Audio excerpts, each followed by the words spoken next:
ఇక కళ్యాణ లక్ష్మికి 1450 కోట్లు విడుదల, తాజాగా దరఖాస్తులు చేసుకున్న వారికి నిధులు నుంచి చెల్లింపులు. ఇక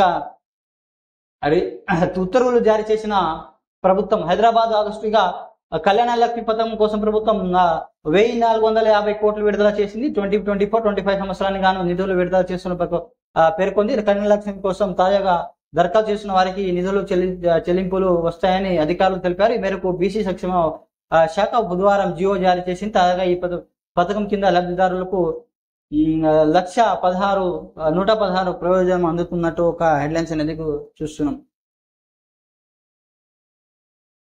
ఇక శాంతి సందేశం యుద్ధ భూమికి, శాంతి సందేశం యుద్ధ భూమికి. ఇక ప్రధాని మోదీ యుక్రెయిన్ పర్యటనపై ప్రపంచ దేశాల చూపు. పుతిన్ కలిసేందుకు నెలన్నర లోపే జెలెన్స్కీతో భేటీపై సర్వత్రా ఆసక్తి. ఉక్రెయిన్ సంక్షోభానికి శాంతియుత పరిష్కారమే లక్ష్యం. అధ్యక్షుడు జెలెన్స్కీతో దిశగా చర్చలు. ప్రధాని మోదీ 22 రోజుల పర్యటన భాగంగా పోలాండ్ చేరుకున్న మోదీ ఇక 45 ఏళ్ల తర్వాత తొలిసిగా భారత ప్రధాని పర్యటన. రేపు రైలుకు ఉక్రెయిన్ కు ప్రయాణం అన్నట్టు ఒక హెడ్లైన్స్ అనేది చూస్తున్నాం. వార్తలో మోదీకి స్వాగతం పలుకున్న పోలాండ్ అధికారులు. ఇక ప్రధాని మోదీ నరేంద్ర మోడీ 2014 పగ్గాలు చేపట్టినప్పటి నుంచి ఇప్పటిదాకా 78 విదేశీ పర్యటనలు చేసే ఒక దేశ ప్రధాని ఇలా విదేశీ పర్యటనలు చేయడం సాధారణమైన విశేషమే. కాబట్టి ఎవరు ఏ పర్యటనల గురించి అనంతగా పట్టించుకోలేదు. కానీ ఇప్పుడు ప్రపంచ చూపంతా మోదీ పైన, ఆయన ఉక్రెయిన్ పర్యటనలపై ఉందని.